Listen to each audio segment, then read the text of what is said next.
All right. Welcome to Saints on Cinema. I'm Tim Wild here with Lance Carlisle. Why am I with Lance? Because Lance and I are huge fans of Willow. Willow is back. Willow. Sadly, Willow's back. we're reviewing the first episode, The Gales, that aired today, yesterday. It still sounds like the Gales are like the neighbors that moved in next door. Should have been Willow, called the Gales. They should have been called the Gals because there's only like two guy characters and one of them kind of acts like a gal. This show is so progressive, it's awesome. We were not satisfied. Let's talk a little bit before we talk about the show. What is special and what is awesome about Willow, Lance? Why were we excited? No, we weren't. As soon as they announced this and I was like, Disney modern project, I immediately was not invested. Then they said they got Saoirse back in it, and we saw her in the trailer, and we did we do a reaction to that? I posted I think I posted a still of her or something, but I was like, okay, I'm interested if she's in it. I wasn't in the reaction video. I don't think we did a reaction video. Because I didn't watch the trailer. Oh, I did watch the trailer. Who cares? If you watched it, if you're watching this, you can go back and research whether we did or not. But we love Willow. Research. We love Willow. We always quote Willow. Not this Willow. No, the Not movie, Willow. which is sad because they use the same logo, the same font, same image, and they didn't give this like a subtitle. It's just like Willow. Well, is it the crappy Willow or the good Willow? There's no way to distinguish it. But Lance, before we get into this nonsense, what's awesome about Willow? Why is it one of your favorite movies? Are we talking about the Willow, or are we talking about this crap that we just watched? The movie Willow. I'm not even talking about the character Willow. Well, one of the things, like one of the most amazing things, was it a John Williams score? I actually don't know. Asher, Google. Production person. Google. I actually really don't know. Do your research and make sure you Willow, do it on the video where we can see it. Score composer. But whoever it was, I don't think it was John Williams. It was the most, James Horner, which is Yeah. also an amazing Great composer. filmography. Yeah. And amazing soundtrack in the original, and this one was terrible. We'll get into the scripts, but the music was awesome. Is incredible. There was a lot of good comedy with good jokes, like really funny jokes. I don't think any of the jokes fell flat in the movie. No. And you remember we went to that panel? I don't know if you were there. We went to a panel at FanX last year, and they had a conversation of what's the better movie, The Princess Bride or Willow. Yeah. And when they talked about the comedy aspect of it, I was like, everyone loves The Princess Bride, and it's a brilliant screenplay. I love that movie. I dress as Wesley all the time, but I think the jokes are better there's fewer of them, but I think they land better in Willow. They were hilarious. They're great. And I think, and when they talked about quotability in that panel, I think I quote, honestly, Willow more often than I quote The Princess Bride, but I don't know. Over the world, Princess Bride is far more quoted. But I find it much more quotable. It was a very simple, straightforward story. It wasn't perfect. It was better than The Princess Bride. The Princess Bride plot was disjointed. Yeah, but Willow's was a pretty solid. I wouldn't say it was really tight, but it was solid, and it was simple, and it was good. A good epic journey that's like a really consolidated version of like the Lord of the Rings adventures. Yeah, it was a hero story. And it was fine. The hero cycle. It had way better characters. Like, the characters in it were amazing. Everybody remembers Saoirse and Willow and mostly Mad Mardigan. And Mad Mardigan. The baby was bagging. That was the MacGuffin. No, it was like baby. It had its moments. Okay, that's not progressive. You're gonna offend all the people that like this show. Burgle cut. He was hilarious. Migosh, the warrior. The high Elwyn. Kel is one of the best General Kel. villains. He is the Darth Vader of all fantasy. Yeah, absolutely. Their costuming and sets were amazing in Willow. Lived in, gritty, dirty, rained on, poor, muddy. The brownies. Who could forget the brownies? Yeah. And I think they're in this show coming up sometime. Hey, and even Willow was progressive. Mad Mardigan was cross-dressing. He was cross-dressing, and to hire, you're talking about diversity, to hire a midget for your. And there were some colored ones too. Yeah. They weren't all Yes, white. There were. That's right. There was that black guy, and there was like some Hispanic guys. Yeah. When I say colored, I don't mean black. I mean different colors. How many different colors? There's orange Hispanic, and blue and there green. was That's what I'm saying. Black, yeah. And there was yeah. And I mean, I was saying that one warrior guy is like, He was after somebody's baby. Oh no, that was what's his name. But there was the other soldier that went with him was black. But go ahead. Yeah, it was just amazing. I mean, I don't know what else to say. Great fantasy, great story. The one interesting thing about great Willow action, great action. Great action. The sword fight with Mad Mardigan and Kale at the end is one of the best sword fights. There are some editing problems in Willow, which we'll get to in this new one. There were some disjointed editing in some of the shots, but we'll review it. We're going to review it Willow someday because that's a much more entertaining thing for us to watch and talk about. I don't know what editing things. I don't think it was very. It was also during a very dry spell and like no fantasy. There was nothing, and we talked about that. But it was all like B-rated crap movies, other than stuff. Like Conan. And people don't realize that because now they have Lord of the Rings. They don't realize that there was before nothing. Lord of the Rings, fantasy was very strange. And we talked about popular. that from between Willow, literally, and that was like 1989, I think. All the way until Lord of the Rings in 2001 or whatever, there was no fantasy movie. Yeah. Nothing good, no big movie. I mean, there was fantasy movie that people like me and you would like because we like weird things. Yeah. But it wasn't like Red Sonja and stuff like that. There were no blockbuster fantasy. No. like and now they're common. Yeah. But then they make this. so no, but Willow was a breath of fresh air. Yeah. Like in that but not widely received when it came out. You had Ron Howard. It was his debut movie because they talked about how Steven Spielberg, because he was involved because this was in Indiana Jones days. Right. Steven Spielberg and Lucas came and talked to them, and Ron Howard does interviews where he's like, "This was just an amazing opportunity to learn from them and to get some insights from the masters and do his project." And it was not a big theatrical boom because no one knew it. They didn't know how to market that movie either. Remember the trailers were like weird. No, it was in that they showed images period. Of Kale and the baby and stuff like. What is this? It was the glory days of Lucas before he went downhill. Yeah, with his creations and his the designs and sets and costumes and special effects. That was ILM, big movement big things with the transformations and stuff. Huge stuff. Great the revolution, magic groundbreaking. Was very down. Like the magic was like. It wasn't an integral. It was part of the backdrop. It wasn't in the action. I don't know how to describe it. It was just very low magic. Yeah. It had magic and it was important. Right. But it's like the whole time, like trying to break out of jail, the magic didn't save the day. Yeah. You know, like trying to transform her into a woman. Yeah. No, 90% of the time the magic was a joke. Yeah. And even in the end, it's what killed the main villain. Yeah. He had the wand. Magic. He zapped the troll. Morna transformed the armies into transformed everyone into pigs. You're all pigs. And then off camera, she transforms them back. Like it wasn't like a big we're gonna make this big special. Yeah. So like it was part of the backdrop, and then the acorns never worked. Yeah, exactly. He never got the acorns to work. He actually zapped himself up into the tree. It was just a joke. Like that wasn't the point of the story. These people are all what did he say? Pigs? No, when they turned them to stone.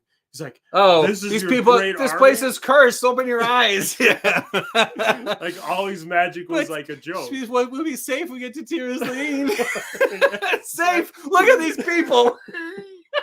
Just look around. This place is cursed. Open your eyes. And another troll. So they were always trying to use magic to help him, and it was always backfiring. And it was like Gandalf, just let me illuminate.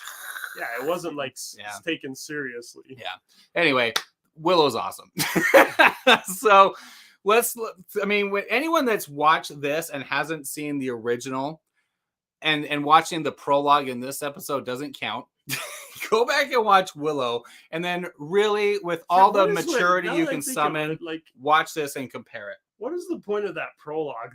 It's to remind us, fans from the 80s. Most of the plot points. No. It had to show who Tyrus Lee. A girl. They had to show it that dog. No, I don't remember. No, I don't think so. It had to show who Tyrus Lee was and Elora Danan and Sorsha. That's it. And Mad Mardigan. It didn't even really show that. Yeah, it did. It showed her.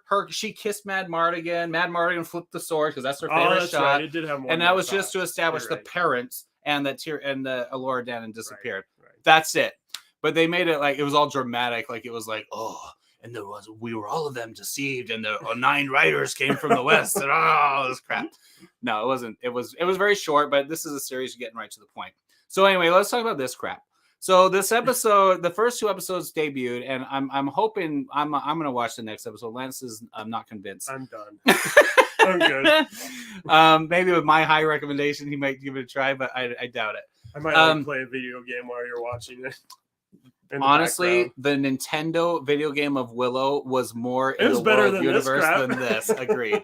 So it's not great. So it's a fun game, but it's like not Willow. It's fun. It's like Zelda, but cheaper.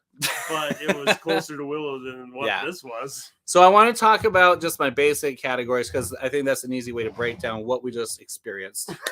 Let's start with the story and the script. I feel like we're like having a intellectual Siskel like, and Ebert conversation because it's all one-sided. Like we're seeing our shrink right now.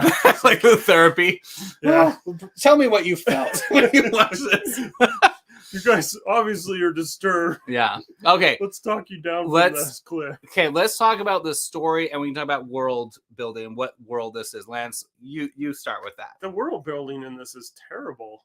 Yeah. Like not just filmmaking wise. We're saying this is not the Willow world. They throw out a bunch of new stuff. Yeah. A lot of it is like I complain. I don't like there's a lot of fantasy books that have the wall of magic. The magic barrier. And they talk about in this. They don't establish why. It's just, well, they sort of said it's to protect the princess because apparently the princess left Tearsley and no one knows where she is. She's like she in didn't hiding. Leave Tearsley. That's no spoiler alert. And so, but she can walk through the barrier. But if she's in the barrier, why is she like what's going on? Oh, is that why she walked through the barrier? I think so. That's why I was like, remember, that's why I said that's Laura Dana. Because how much could she walk through the barrier? Otherwise, what's the point of that stupid barrier like, if anybody can just be like, it keeps right the butterflies out. Okay, so let's explain the story. Mad Mardigan is dead because you can't cast Val Kilmer as Mad Mardigan because he's got throat cancer. Think he's gonna have a cameo. He might, but he can't. He's dead in the story. Is he? I thought so. I thought they said no. that. They said Mad Mardigan took him, and that's why they're like, "Daddy left us." Oh, okay. And just for that stupid princess who's not even his own. Well, we child. might get a de-aged Mad Mardigan. This is Disney, and they have all that wonderful ability, and they love milking it. So anyway, the kingdom is being run by Sorsha, who is not the queen. Tyroslene's in hiding. Mad Mardigan and Sorsha had 2 kids. One's a lesbian and one of them's a kid that I like the kid. I like whatever his name, Eric. He was named after Eric from Willow. Yeah, I mean, I like him. He was all right. He was a good actor. The actor, I like how he's kind of fancy, but he's like not at all. He's like super cool about it. His costume. He's a womanizer and he's a sword fighter and he's sarcastic. It's all Mad Mardigan. I can see the genes. I like the character. I think he's fine. Her too. She's fiery and spirited like Sorsha. No, I think so. It's not written very well. I agree. I like Mad Mardigan character, and to be honest, they call him the original movie. Laura Dana was a fairly interesting character. Okay, well, let's talk about which one is the Laura rest Dana. of them are crap. She's the cook. We have the humble cook in the kitchen having an affair with Mad Mardigan. I think what Kathleen Kennedy did is she's like, okay, we have our lesbian relationship. Now we have to put in a domestic housewife, a regular relationship, and it's like how she sees regular relationships. That they're actually royalty. I'm a princess. So all she does is cook, and she's blonde, and she makes out with boys in the forest, fawning like over girls. The prince, but she can't actually have the prince because he's the womanizer, or like mainstream, and girls. She's a commoner, but she's actually a princess underneath. All right, thanks, Kathleen Kennedy. No, but it is sort of funny because it was like if I wrote a lesbian character and put her in my fantasy, it would be totally like a stereotypical lesbian, right? Because I don't have experience with that. That's what Kathleen Kennedy is with. Are you calling Kathleen Kennedy a She's lesbian? Like, this is a stereotypical princess white girl, so that's what she's going to be like. Cliche. Anyway. So there's Laura Dana, and she's like in love with Mad Mardigan. The bad guys who we have an orc from Lord of the Rings. We have a bamfing magician from D&D. None of the evil characters fit. A transmutating like a vampire bat creepy thing from like The Grudge or something. And I can't remember the 4th person on a dark rider. Oh, the Mouth of Sauron. Yeah. And we had the Mouth of Sauron up here. To come in and attack, and they kidnap Mad Mardigan. Why? We don't know yet. But they kidnap, and the prince. That's the other thing. There's 2 guys. One's a brute. and then one's the prince, and he's like, I don't fight, I'm just fancy boy up in the thing. It's the kid from Spider-Man that I don't. So I'm trying to. That is interesting though. In the original Willow, the creatures that they had were trolls, right? Yeah, they had trolls. Brownies, but brownies are basically the same as a men. race. They're just small. It's a race, yeah. Even the fairies were, men. Death dogs. You had death dogs, but everybody else was men. It was just it was a land of men, except for the Nellans. But even the Nellans were like, "What the crap are these little guys? I've never heard of these." A community of midgets. Yeah, they're like the pets. Sorry, little people, whatever. Yeah, so it was, and this the one, video game introduced eagle people, which was stupid. No, whatever. It's fine. That was dumb. That did Hawkman. not feel like and these characters for some reason do not feel like Willow at all to me. Not, I mean the non-human characters. So we'll finish off the characters, but the rest of that's basically the story. They kidnap him, and then they have their Fellowship of the Ring meeting. They have their conference. Where she says exactly what Frodo says. I'll do it. They're all arguing. What are we gonna do? We have the barrier. They kidnap Mad Mardigan. And then they tried to have a little joke there where, and I didn't catch it as much. And the I'll go, Mom. And she's like, I know, I'm going to let you. That's what I was. I suggested you go. You thought I was going to fight you on this, and she's like, "Oh, really? You're going to let me go? Yeah, thanks." This episode doesn't need to be 50 minutes here. We can keep going. So they have the Fellowship of the Ring, and they're like, well, who are we going to send? We're going to send the most important people to go on this dangerous quest. The only cool guy aside from the Mad Mardigan was the guy that talks like he has the a orc guy, the ogre, voice. or the Wait. So they have the fight, and there's one guy that gets whacked with a magic spear, which reminded me of a fire cattle prod, which it seemed like it burned him, but later on he has like blood. He's always bleeding. He's bleeding for like 2 or 3 days. The next day, he's still while they're gearing up for and this no journey. one put a bandage on it. It's still bleeding. Blood-drenched clothes, and that's the only stain on anyone's clothes. All their clothes in the show is completely immaculate. Like it just came from the dry cleaner, right out of the costume designs team at or shop at Disney. Karate gis. You've got modern fencing clothing, Renaissance fair armor, just beautiful, immaculate. Modern fencing, what do they call it? But anyways, the helmets. I thought they were doing a Man in the Iron Mask thing because they were like, no one knows what happened to the Queen, and then suddenly you have 2 people fighting, and I thought it was like Man in the Iron Mask. No, I'm not talking about the masks. I know you're talking about their actual, padded, their little padded suit for like. Well, actual I'm glad that they have 2,000 fencing clothes back then. Some of their armor was okay, but a lot of it. But it's all stupid. Just perfectly shiny and perfectly cement. It doesn't look worn. It's so clean and shiny that I'm not even convinced it was metal. It was probably plastic. And it's not that it needs to be actual metal, but it needs to look gritty and real. And it doesn't. And so this is the royal guard in a kingdom that has like peace right now. You still have dirt. You still have wind, and exactly. So I didn't like that. And you have the party, but even when they're rolling around in the forest or sword fighting on the cliff, they're still immaculate. And I'm like, what is happening? Yeah, there was even a scene where he's like making out with a girl on a rolling around thing, and they're like, "Oh, we have to go to the castle party." And look at you've got dirt and grass all over. And like, he has no dirt, no grass, nothing. His hair is like perfectly. He's like. He had his perm done and everything. Yeah. Like he looks, it's just perfectly shaved. I wish he had dirt and grass on open him. chest, nothing. It doesn't even have like grass in his hair or anything. It's just I don't like the world that this is in. It's too Disney. This is like one of those stupid kids musical like Disenchanted. There were a couple Descendants or whatever. Okay. The sets, no, the sets are good. Yeah. The hall that they have, the even that courtyard where they had the fight. The cliff scene was good. Even that tree was freaking where they're making out under that rainbow tree. No, the scene wasn't good. The cliff I thought looked cool. It was fine. The sets are really good. Okay. The money went into the sets. But the thing, if you watch Willow, even at the end when everyone's all wearing their white clothes because they won the day. Yeah, it looked real. It still looked believable. Yeah, exactly. Lived in is the word. Yeah. This world is just like a cartoon, and it's just goofy. I'm not set. I don't feel like I'm not involved. Set on the set. That was dumb. That was like a joke from this show. Anyway, so the rest of the characters, that's it. We don't know anything. We have Sorsha. You have your concerns. Not only do we not know anything, we don't want to know anything. We're not. That's true. There's no investment. Even the reveal even Matt Mardigan, why are we invested in him? Because he can tell some jokes and he has some. Well, I'm going to see something interesting to watch. But what's your concern about Sorsha? The one guy is a little bit interesting. He was bad acting, bad script, and everything, but he at least has some backstory. The guy with the big axe guy? Yeah, there was 2 times in this where I'm like, the plot thickens to where they're like on purpose, like trying to make it like hint, foreshadow. He's like, I've been all over the world and I got in trouble for checking out for stealing horses. And that joke was fine. Where he's like, I wasn't stealing horses. I was just checking the stables. I was making sure they were safe. I thought that was fine. His character's okay. Even though we don't know who he is. Okay, Sorsha. Let's talk about Sorsha. You had complaints. I'm not gonna be an ageist. No, it's not about her.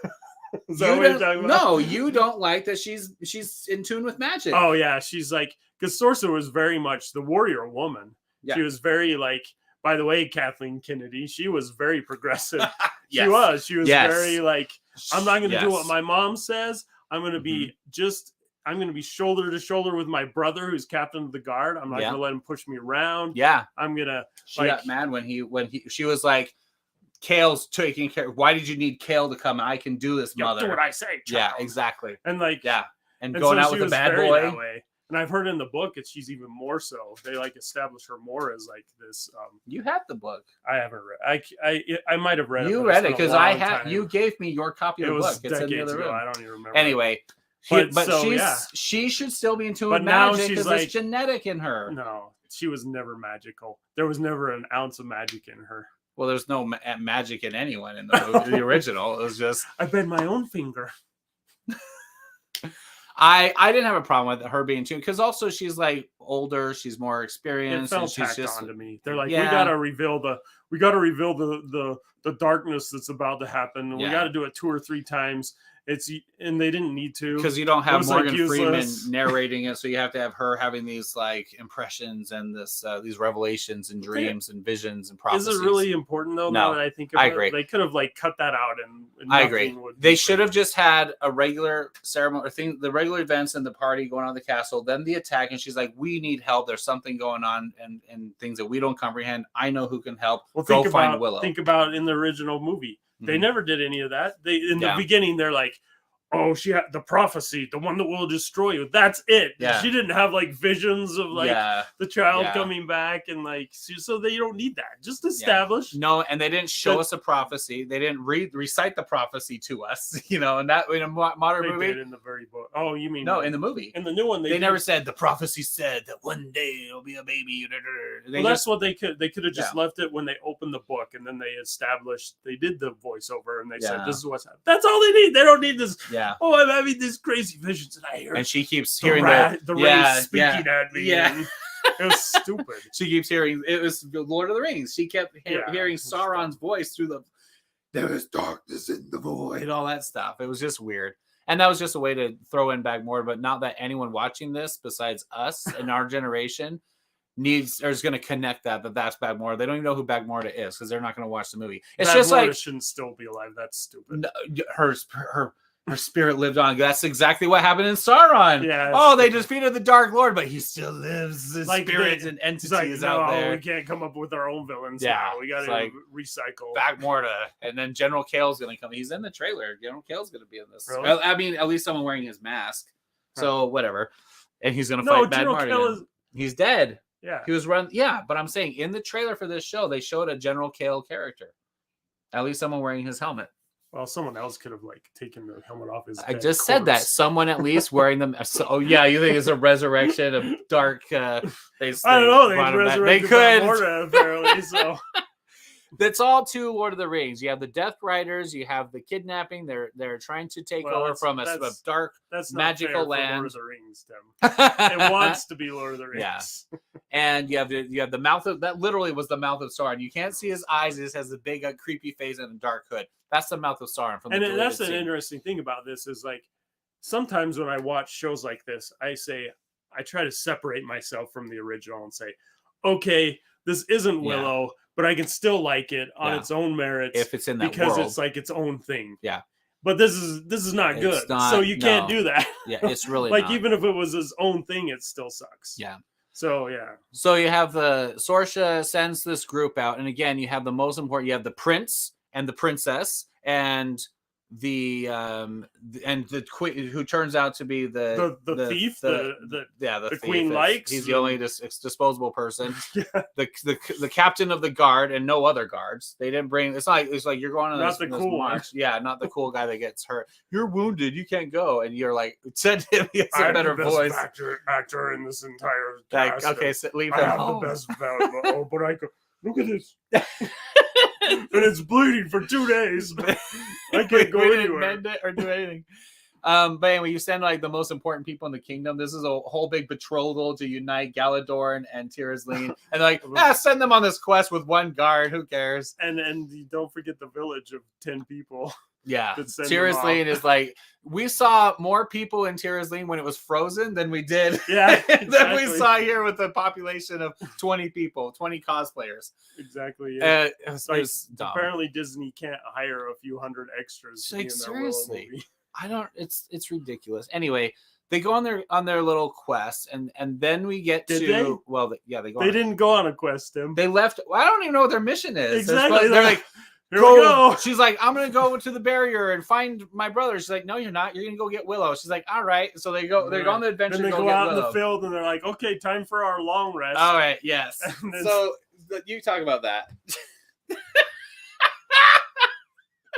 There's like, they're having these shots that are like right on him, and they're like hovering off the ground. It would have to be like, I don't even know how to do it because we didn't know what they were leaning against. Yeah, it's like they had a shot. They were doing like crunches. Yeah, there wasn't a shot of them hanging out around a campfire. They're just like hovering off the ground, like, and then it cuts to the prince, and he's got this little pup tent.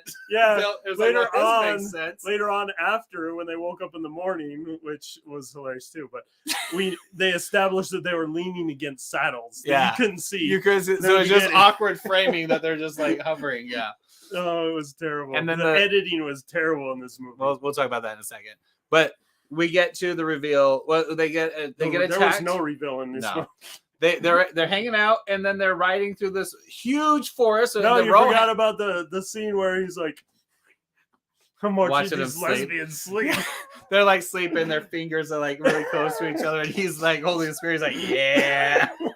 And then they wake up. I've been watching you all night. And apparently it's morning, which I Yeah. didn't get until he said, yeah, it's morning because it was the and same she lighting left. from the last shot. But so they wake up like, where's the cook? He's like, oh, she left, but I wasn't paying attention. I was watching you sleep for hours. It's like, I don't watch all the girls sleep, only you do. Yeah, very creepy. So then they continue riding on this, and this is like the plains of Rohan from Lord of the Rings. Yeah, that was Two before towers. when he guy got shot, right? Yeah. So, but they're riding. No, it was after. You can see for miles around, like miles around on the field, and all they're having conversation. There's this sudden a jump scare type of and attack. It's totally obvious this joke too. It's like, you guys should be paying attention at all times. And they get shot in the back, level shot. Yeah. It's like, how far away? Who shot him? And because there's no one there, and they're in this field. And then it cuts and it shows these guys the bad guys riding on horses like a mile away, and they had to shoot. It wasn't a mile away. But it angled in like right directly behind them. It was ridiculous. And then they go on the stupid horse scene. Lance, how did they escape the horse chase? Oh my gosh. Oh my gosh. Like I forced him to rewind it like twice. Because I what the crap just happened? What happened? The guy's like, Ula, so this is what I expected. I expected a Braveheart scene, when he rides his horse and jumps. Yeah. And then his horse hits into the water. It was about the same amount of distance, too. It was a good 200, 300 feet cliff. Where the horse falls separate. And the guy's like shouting out weird language words. So we're all expecting something magical to happen, right? Yeah, we thought it was going to be an invisible bridge or something. And then, it shows...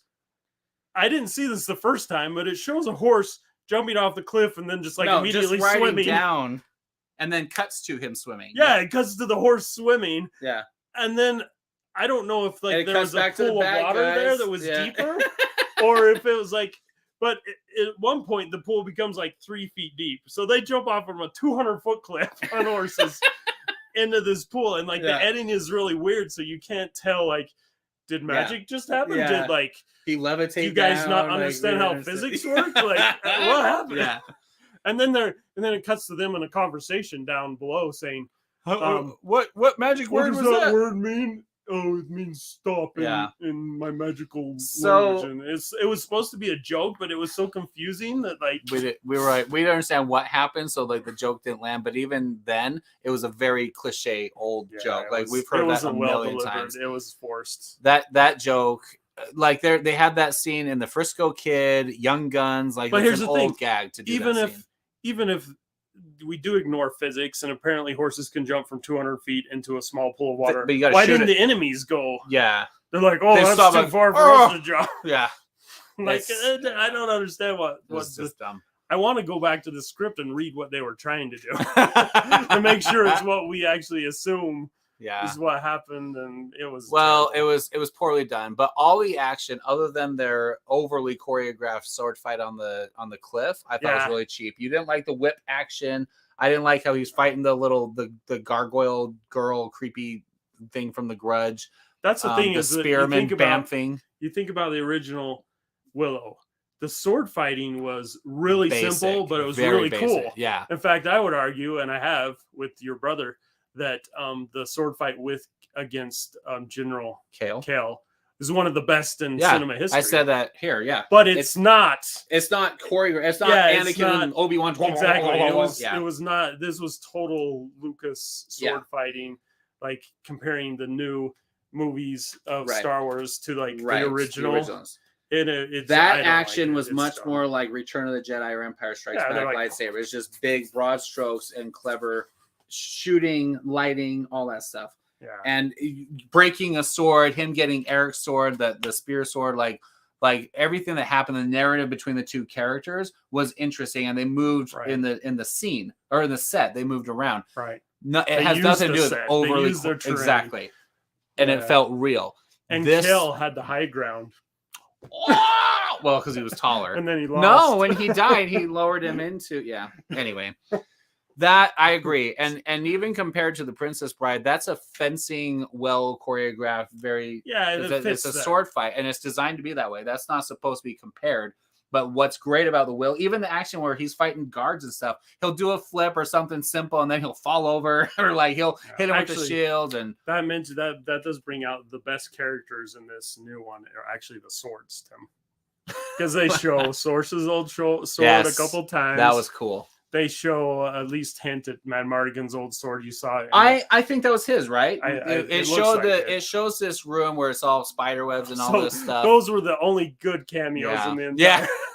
Source, I'm fine with Source. You don't like what they're doing with the character, but whatever. I just think whatever. She's there. Her dialogue's not interesting, but then they introduce the main character, the title character Willow. Oh. Lance, in the worst possible way. Tell us about your experience watching the great reveal. Now, mind you, Willow isn't my favorite character in Willow, but he's good. Warwick Davis is fantastic. We all love Warwick Davis, but it has nothing to do with him. But the story, as you're introducing the sorcerer, and they try to do this build-up where, like, here are the high stakes. We have to rely on the High Aldwin, and that's Willow. Yeah, so they build up to it through the whole thing. Yeah, Sorcerer mentions it and gets you excited. We're gonna see Willow, and it is a little bit cheap because we've all seen the trailer. And we all knew and even on the poster, it's like here's Willow, and it shows Migosh. Migosh was awesome. Which is awesome. They did well with that, and I liked how he's like, him. "I'm Willow," and we all know he's not, but that's fine. That was fine. And then because they don't know, and then Willow's like, "Oh, it's just me in the shadows, guys." I made the joke. There's no swell in the music. Yeah. There's no like. It's just it wasn't like he had this like Gandalf who's like, I'm not trying to rob you for it. It's not like a big moment. It's just like. Could you make it even less like special that moment? It was not climactic. Were you trying to make it stupid? It was this build up for nothing, and even the sound. I made the joke. It was like they had the boom microphone, and he was like back behind the thing, like it's just me. It's like he's doing a ventriloquist. They didn't even do ADR, and then Migosh just kind of sits there, and he comes out. And then he rolls off this dialogue. His costume was bad too. I don't like. Yeah, you mean his jacket? I just got back from fishing. Let's go on this adventure. Like, what's going on? Like, just give him the same freaking costume that you have in your. He has the colors, or wear something similar to what the High Aldwin wore in the original. Do you think they were trying to go for like a magician's like vest with little pouches? For, like, or so something? you have his acorns here, his powders here. It was just so terrible. He comes out and he's talking, and his dialogue is just. It's just an exposition dump. No, we'll get there. But I'm just saying and then he stops and he looks at the cook and he's like, and he walks over to her and he rips her sleeve off her shirt. And I'm like, hello. And that guy, the guard guy, the big brute guy, he's like, more lesbian action or something. I was like, oh, I thought I saw it all last night. He's just sitting there, and then he grabs her arm, pulls her arm inside out, which is really awkward. And she doesn't know what's going on. Like, and then it cuts awkward. It should have stayed, if they want to build this moment, it should stay focused on her reaction and a little bit on him. A quick one at everyone else, but it stops for like 2 seconds on the guy. No, this and is what they should have done. No, I got it too. This would have been perfect, and it would have been straight up the old Willow feeling. Because it should have been like, he's like, oh, wrong arm. That would have been good, Tim. He would have remembered the wrong arm. He stared at that tattoo the entire first movie. But that's what Willow's magic was. He was always doing stupid stuff like that, and like he shouldn't have been. He should have been a little more flawed. I want to see a little flaw in this character. Anyway, I mean, if they're gonna make Luke Skywalker a bumbling idiot, then they're like, where should we go? He should have like thrown the rock up in the air, and then the bird would have flown away. And he's like, the opposite direction that bird just flew. They could have done any of stuff like that. And he has that reveal, and then they're like, and the guy's like, he's like, we're gonna go to beyond the Shattered Sea, and the guy's like, I've been all over the world, and I've never met anyone who went over the Shattered Sea. He's like, well, clearly you haven't been all over the world. If you haven't I'm sure you have, Aragorn. Yeah. So then, and that's the kind of the cliffhanger where they're gonna travel to the Shattered Sea and go beyond their world. Now, I do want to point out that it's annoying that the Daikin or the Nelwyn village is burned out and destroyed. It's you pointed that out. I was like, I guess they couldn't pay for Nelwyns. Yeah, they couldn't hire them because all the dwarf actors at Disney are filming the Snow White movie right now with Chris Hemsworth or whatever. But it's like destroyed. But I'm like, that's sad. Like Tirasleen is thriving and there's peace. But the Nelwyn village got burned out. Like what? Did Willow establish it? Did Willow like have like an accident in his lab or something? He blew up his chemistry set. Then freaking Kathleen Kennedy could have been like the Daikinis destroyed the Nelwyns because they were racist or something. And like but no. But we have Galadorn and Tirasleen both seem to be prosperous and thriving with beautiful clothes and no threats. Well, I don't know about that. There's only like 5 villagers, but I know what happened. They didn't get their crops in on time, and they started to... Burgle Cut became the mayor, he was the magistrate. And everything went downhill from there. And it was like, and the only one that survived was Migosh because they were always the outsiders. And then they're like, well, but I know there's got to be something because I swear in the trailer it shows Kaya. I think they show a scene where Kaya has a send off. Yeah, that was Migosh. Who was the miner guy? What was his name? The miner? Vankar, the guard? No, that was Vankar. Vankar's the warrior. Because that was Vankar, wasn't it? I don't know. I think that's Vankar. Asher? I don't think it's Migosh. Google the Gale's IMDb cast and see if Vankar or Migosh are. Is that Vankar or Migosh? Because I don't think it's all Nelwyns look the same to us. Vankar, I think is older. Okay, here we go. Well, we have Kit and Jade and Laura Dannon. Thanks for spoiling that with IMDb. Yeah, there you go. Scroll down to the midget people. Warwick Davis, Willow Upgood. Right there. Where? Guard uncredited. Oh no, that's. There's lots of guards uncredited. They all died. Anyway, we'll have to look it up later. Toth? Oh, that's the guy. Hey, there's a guy named Silas. Scroll up just a little bit more. Maybe. Yeah, is it Toth? It's Toth. Who's Toth? Toth is the Nelwyn. The other Nelwyn. No, Toth is that guy. He's like the big guy. Oh. I don't know. It doesn't matter. One of them. They have someone, and if they don't, at least they found the only living actor who was still. And he looked good. He looked. Yeah. And it has to be someone because Davis he's older. looked good. I don't know what it was, but they could have made Sorsha look better. And I'm not saying it's because she's old. Not well. I think it's more than that. Like they should have made her look a little more like Sorsha, like her hair color maybe. There's just something about her that was like, nah. Yeah, it didn't look right. I'll say that I'm not captivated just from these two characters. Sorsha and Willow are not enough that I'm like ruling, because Sorsha's going to hang out in the castle, right? I don't think it's and Willow's going to go on. Willow is only interesting, like the movie. Like if you watch the original movie, I'm interested in Willow, but I am, but it didn't get good till you get Mad Mardigan, and and then you have the brownies. Until you have the brownies, disagree. I really liked Willow. I did too, but I'm like, I mean, you really like all that time in the village. You were invested because he was like this guy that was trying to be a sorcerer. That was his big thing. He wanted to be a sorcerer so bad.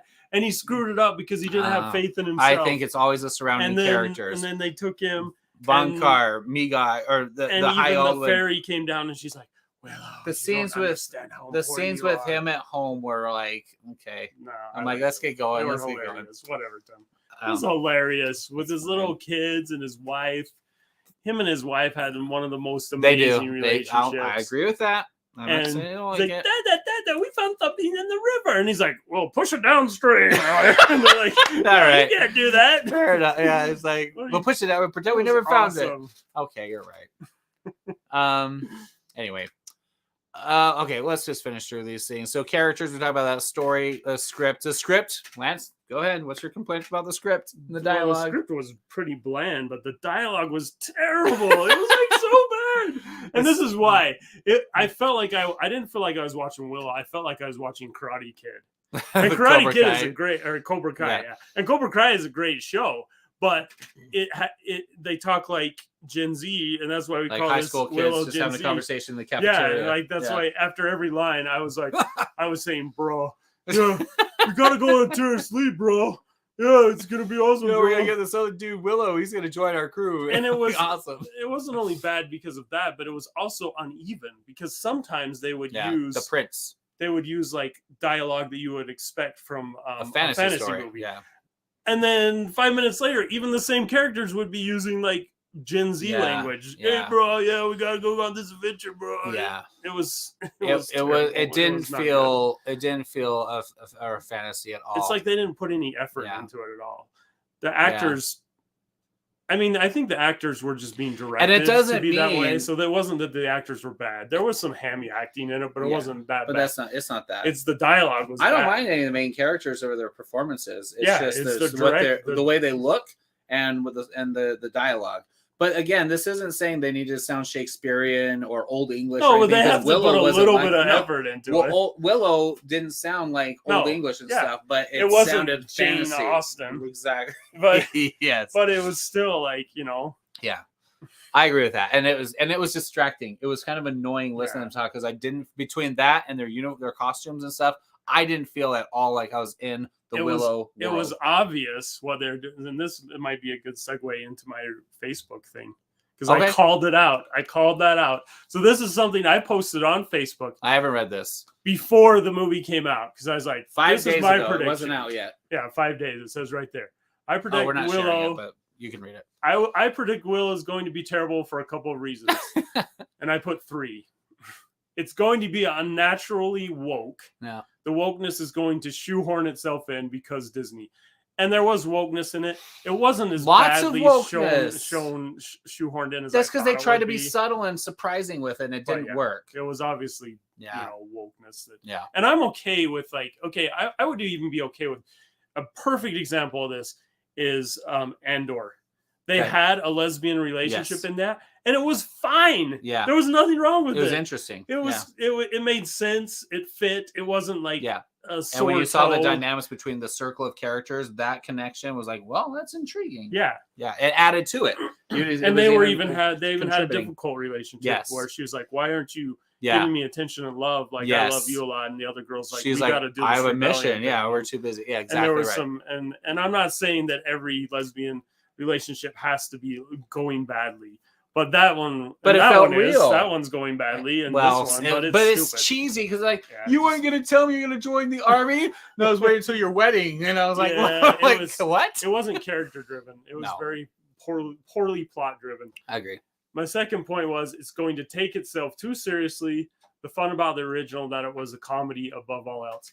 It tried to be that. It did try to be comedic, but it was sort of funny. I would say on that second sentence there, the fun about the original was it was a comedy above all else, but the story of the first movie was a serious story. Right. Very it started serious. out and it was serious. A dark There wasn't story. any jokes until the death Dayton dog Village. kills the lady. Yeah, it's horrific beginning. And then they're like kill the mother. Yeah.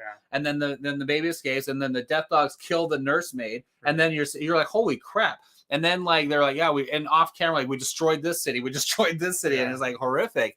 And then the mutation of the pigs, that is a horrific scene. Like it really is. The extended version of that is crazy. But like, and like they're on the ropes the entire movie. Agriculture. Yeah. And then even the fight with Sorsha, like he's gonna kill her. He's gonna throw Sorsha, a woman. She's gonna kill her, throw her into a wall of spice until the other sorcerer stops her, whatever her name is. That's true. Like it's a dark story, like very dire. And the entire Kingdom of Tears Lane, they're all frozen, and there's trolls running around, and it's like this is scary. But it always did what I'm agreeing with your statement, by the way. It's I fun argue that comedic. The reason the Marvel movies do better than the DC movies is because they don't take themselves too seriously. And this, I don't know if this takes itself too seriously. They're trying to paint with a comedic brush. Yeah, they're not trying to cleverly write. Yeah, their dialogue. Correct. Their jokes were really flat. But they're both seriously. But this is trying to. So like they're trying. It's basically this.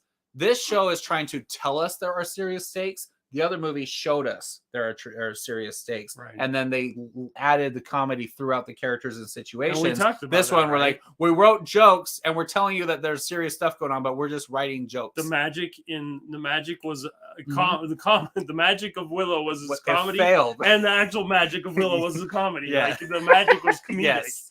There was no comedic magic in this. It was just really serious, like D&D campy. Yeah. Like wizards, magic. bamfing, and burn sticks, and Morgul staffs, all that. So I don't know about my second point. I don't think it was as much as I predicted that. But the third one, it's going to be a corporate cash grab. This means it's going to be lukewarm good with elements meant to hit all audiences. This instead of allowing the creatives to just have fun.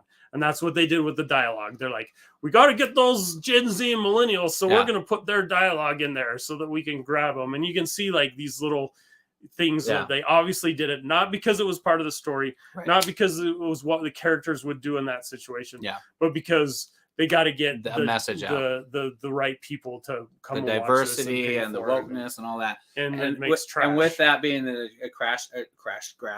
cash grab, even though it's crashing and burning, they honestly, if you took out like 4 or 5 references and names that were associated with Willow, this has nothing to do with Willow. Yeah. There's nothing Willow about this story. And that's what I'm saying. If it was a standalone fantasy movie that they just made, it would be a typical thing, and no one would pay attention. It would, and it wouldn't be like, this is interesting. It'd be like it's like a Dungeons and Dragons movie or whatever. Yeah, it was like a bad Dungeons and Dragons movie. Yeah. But it is. Besides that, they added a few words and name drops here and there. So we're like, oh, Willow stuff. But they don't show or feel like Willow at all. It didn't feel natural. Yeah, exactly right. I agree with that. Yeah. And we can talk about the music because that's related right there. No, there is no mute. We did off camera. There's no music that it was off camera. We didn't talk about it in the review, right? Oh, yeah, because we were looking up who. I thought we did. No, we mentioned the composer, but there was no music in this score. It was a really bland, simplified video game cutscene kind of. It's like score. Something they bought from Adobe for like for $5, like stock ambiance fantasy music. Like you're playing role playing games, like hey, play some bar music, and they had hints of dun dun dun dun dun and the chasing. Yeah. But not it wasn't at all.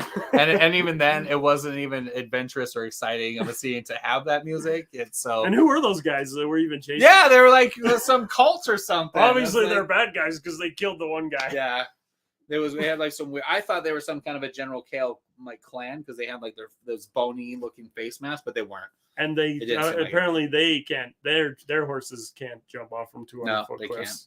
But she threw a ninja star. You like that? Yeah, and that was fine. A ninja star. And I thought that was sort of a nod to like the old that. one where they throw the ninja star, But she throws it like a shuriken. Yeah, but in the first one, he's this big old huge like soldering disc, like and stabs in the almost his Matt Mardigan's He head. didn't throw. Did he throw those? I always thought. Chuck it. I always thought when I was a kid. I think he did chuck it, but I always thought as a kid that he was using the Morning Star to throw those shurikens like a sling. Yeah. But I realize now that he wasn't. It was and that thing was cool. Yeah. And it was like a cool. Matt Mardigan's wrestling, right? And it goes right, right into the stake. And that thing was like this big. She's like throwing ninja stars. I'm like, okay, that's not the same thing. But no, the music, it's not interesting music, and it doesn't have the right Willow sound to it. And the Willow music isn't just that one fanfare. You have the music with the fairies. You have the opening with the monologue or the prologue. All the listful. I don't know the right words to describe music because I'm not a music. It was music very guy. It wasn't fantasy, good, and it was forced, sparse, and it was yeah. dumb. And I to top it off, and Matthew, our friend Matt, he warned me about it last night when he called me to talk about this. He said it was really the music at the end was really stupid. And the ending was terrible. It just cut straight, like a really abrupt ending, straight to rock. This crappy rock middle music. school, yeah, like middle school band rock music. It was so dumb. And what did they do? Funny little drawn sketches, just like the end of the Lord of the Rings movies. Oh my gosh, showing all the character profiles. It was terrible. I was like, what the crap does this song have to do with Willow? There was no. I was like, so at the end of the end, they were having this little conversation. And I was like, this is so stupid. And then, like, to put icing on the cake, immediately it cuts straight to that stupid music, and I'm like, oh, this is terrible. It was awful.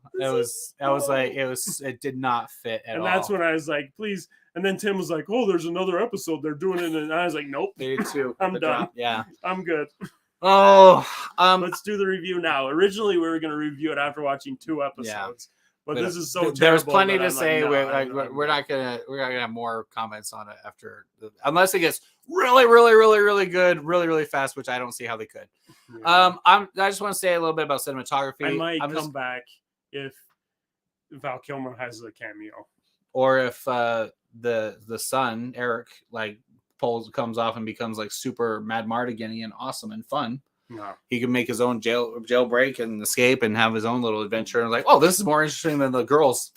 Anyway, that's not gonna happen. Cinematography was completely uninspired and abrupt, and that goes terrible. Into the editing too. It was worse than that. The editing was terrible. The editing was terrible. I don't think the cinematography where I was confused. There were like 2 or 3 parts in the movie where I was like, what the heck just happened? Where are we? They had the conversation where they're in the courtroom or in the royal court, right. And then she's talking to the daughter, and then instantly they're suddenly on her bed talking to each other, and they're same conversation, and then it transitions to them out in the yard. Had some problems, and they had to like try to fix it and try to make it work. But why would she be in her bed? Yeah, that was weird. like because she's like laying down, like it's not like her mother's sick. Oh, you know what it is? I can almost guarantee you they only had 2 sets. No, they had the sunlight was streaming through. It was a really beautiful scene, actually. Yeah. And they're like, oh, we got to put this in. So they're like, we need that conversation on it. We need a reason to be showing them in the bed. I imagine that's what it was. And she's like, just cut to the bed. And then you have the Frodo and Bilbo take this mithril sword, and here's my old battle sword. And she gears her up. Awesome sword, by the way. Yeah, it's great, and she looks good. She has the quiver on the right side, black clothes, and with the scarf around, like the way Sword used to have her armor, her chainmail scarf. I disagree. It looks great. We argued a little bit about this in the movie that I feel like she has the charisma of a piece of bread. She's fine. I don't like her. Well, I'm not saying charismatic. I like her look and I like the character designs. I think she's poorly I think the character design is fine. But no offense if I ever get to work with you in the future. But they chop to that. They're talking on the bed. Then they're suddenly talking while they're getting on the horses and getting ready to ride out. And it's like, and I kept saying, cut to the courtyard, cut to the stable, cut to out on the field. Obviously, they don't need horses because the one little milkmaid or whatever she is just now Laura Dana. She didn't have a horse, and she walked across. She walked the same distance they did. So. And after she snuck off from the campsite without a horse, she was ahead of them for a long ways. Like they traveled for a long time, got through the thing, and then caught up with her. But it's that's another scene too. Like another perfect example of very poor editing. So she's like really scared to go on this log to cross the chasm. ravine. Yeah, the timing is awful because apparently the other people are on their horses for days or whatever. Yeah. You never know what time it is. Yeah. It cuts back to her and she's gone 2 feet on the log. Okay, the log falls down. Oh, she's running. She's not gonna make it. It shows you a long shot of the log falling and dirt coming down, and she's not on it. Yeah. And then it's like, oh, we're gonna trick the cut old to trope. the top of the ledge. Yeah, cut to the ledge, hand. and then pause, do a long shot for a while, so they think that she's fallen, but everybody knows she hasn't fallen because you just established that in the cuts you did before. Like if you want to do that, you've got to like show her falling and the log falling. Show her on the log and then do like a close up of debris splattering on the ground or something, so you know that something bad happened. And they love their smoke machines. Have the dust coming up that you can't see what actually fell. Right. Yeah. And then you've already pointed out that they had to edit around the fact that they can't hire 200 extras for some reason. So they're like, oh well, first the orc blows his magical fog, and so now we don't have to have an army. Now we don't have to have a fight. Yeah. And then they show two guards, and then like all the main heroes all show up right at once, and it really felt like the beginning of a D&D campaign. You're like, well, here's everyone's at this castle for various reasons and their personnel and their backstories, and then there's an attack. Oh, the main heroes, all the party shows up, all unconnected, and now they have a scene where the queen's like, you all need to go on this journey. It's just I'll forced. take the ring to Mordor. Yeah. Now think of the original. You have Willow. He leaves with his band. The band bails on him. All of them are forced. They're all forced. He meets Mad Willow Mardigan. doesn't want to go. Yes. He gets forced. He's obligated by the wizard guy. Bonkar doesn't want to go. I'm too old. I'm not going. Yeah. Like no one wants to go. Yeah. Everyone's like, except no, Bonkar. Bonkar's like, I'll go. And he's like, no, we need him in the village. So he goes. By the time he gets to Mad Mardigan, doesn't want to get involved. The party leaves. Migosh stays. They free Mad Mardigan. Got any milk in that bladder? Yeah. And then they, as a desperation, the army comes. They won't take the baby. Yeah. So they free Mad Mardigan, and Mad Mardigan runs off with the baby. They're going home, and Migosh they see the baby already got away from the brownies stole the baby. I stole the baby. But you taking it from me. And so they get Mad Mardigan. Then they go find what's the girl's name? The wizard. It's not. I blanked it too. Anyway, they find the wizard. Get your vibes. The muskrat. Muskrat. Finn Rizal. Yeah. They find Finn Rizal. And then they go back and then Mad Mardigan. That's Rizal? They get to the inn before they get to Rizal. Meet up with Mad Mardigan again. The party's like coming. Mad Mardigan has already left. He's like up. Having. They go on this escape scene with the guy's wife. Yeah. Whatever. Oh shit, I can't remember any names now. Anyway, so then they have their chase. Then they get to the lake. Then now they're prisoners. And then they kidnap Sorsha. She escapes. Then she comes back, joins the party. Eric comes and goes. It's like this party is not like a D&D party that you just go on this journey like the Fellowship of the Ring. They don't even establish Mad Mardigan until the second act, which was what was a little weird with Willow. Yeah. Because normally you establish all your main characters in the first act. Mad Mardigan, one of the most key main characters, isn't established until like the beginning of the second act. Yeah. It was like half an hour in. And Finn Rizal, same thing, like you said. Like, a lot of the main characters are, but they don't all stay together. Like there's this party going on this journey. It's a lot more complicated than that. And so the party is organic, and they come and go with good story reasons why they're coming and going, which all drives their characters. We have a bunch of rich people who all know how to sword fight. Go on the trip, take some horses, and we'll see you at the other end. It's like I said in my third point. They're trying to force. They're trying to go for the D&D. Drama. They're forcing the drama. Because D&D is big now, and they're trying to go for that crowd. They want that vibe. Yeah. Take your party of lesbians. And again, that could work. There's nothing wrong with lesbians being in the show, but just to do it, you got to make it. And you could have seen that coming. We like saw the trailer. Driven. Yeah. And it wasn't like none of it was character driven because they sword in fact fought. The one lesbian's like we should call them by names, not the one lesbian, but the redheaded. That's much better. The redheaded girl. She's like, I want to break up with you because I want to become a knight in the Yeah. military. And the other one's like, no, you have to be my lover. If you want to do wokeness, then make that like in Lord of the Rings, how the one girl wanted to go, and she's like, no, only men are in the army, and like you have to stay behind, and she snuck off. Who? They did that. They established that she's like, remember, she's on top of her in their bed, and she's like, I want to join the army, and they're like, you can't join the army. You're a woman. And she's like, I'll be the first one that's accepted. Okay, but saying which it doesn't is make not the sense same as her sneaking because off Sorsha in armor. was a knight in the army before. Like the captain. Yeah, so. Yeah. Anyway, yeah. But there's ways to do it better instead of just saying that she can't do it. Show it. Yeah, there was and that's another thing is like we were talking during the movie, we were chatting back and forth. And often we didn't know what was going on because most of the stuff they didn't establish visually. No, it was very much through unnatural dialogue where they're like, now we got to tell you what's going to happen in the plot. So we had to rewind to read the dialogue to know what was going on. Exactly right. So yeah, it was frustrating to follow, but yeah, music wise, it was a failure. Special effects were fine, whatever. Special effects are nothing now. That's not even an accomplishment at this point, it's like Disney. You can only do special effects like people expect or bad. There's not anymore. You aren't like, wow, those special effects are amazing. No, I've never seen that done before. Yeah.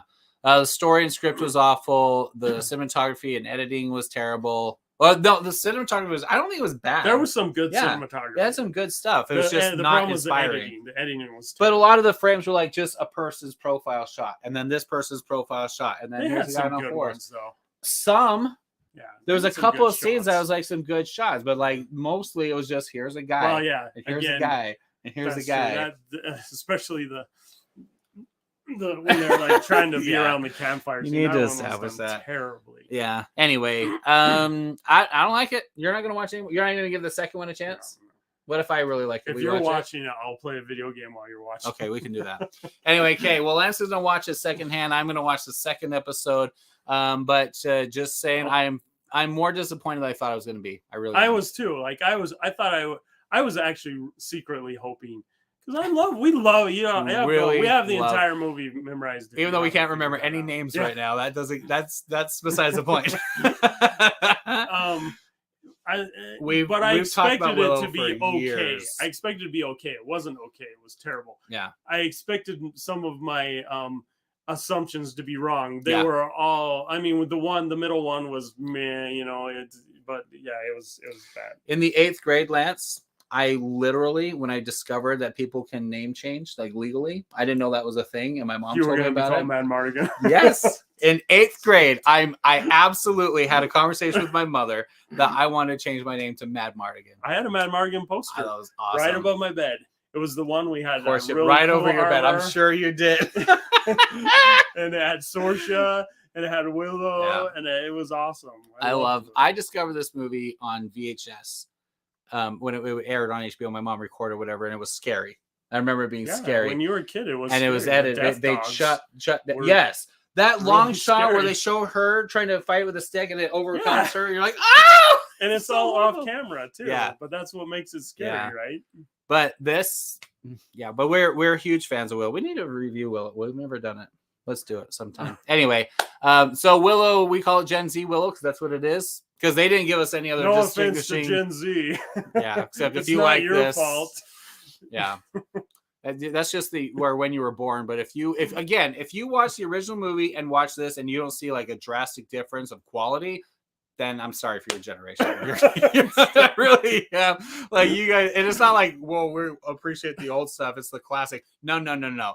There is a quality and experience you watch when you watch Willow versus I play D&D with Gen Zers, and they do a good job. They do way better dialogue than this movie. Like it's not their fault. This movie sucks. Fair enough. Willow, Gen Z, Willow, episode 1, The Gales. Didn't like it. Sorry. Kathleen Kennedy, try again. Down, 0 and Ron Howard, executive producer. I'm like, I don't know how. I said he probably was there on set while stuff like looked. We're disappointed that you put your name, you attached your name to this, Ron Howard. I made the joke that you can do better than that. I made the joke that the Kathleen Kennedy was like, if you want to direct Solo 2, you got to sign off on this. Anyway, all right. Well, thanks for watching Saints on Cinema. Lance and Tim rip on Gen Z Willow episode 1, The Gales. We'll see what happens next. Maybe we'll talk about it. If you don't hear from us about this series, it means it didn't get any better. But if it gets really worse when we talk about it, we'll maybe see. If it gets really bad, then it might loop around and become like good again. The movies review that are so terrible that they're good. Yeah. But then that would be an offense to Willow. So whatever. Anyway, thanks for watching. We'll catch you next time on Saints on Cinema. And we're out in a minute. No, we're not. Hit end broadcast. No, that wasn't.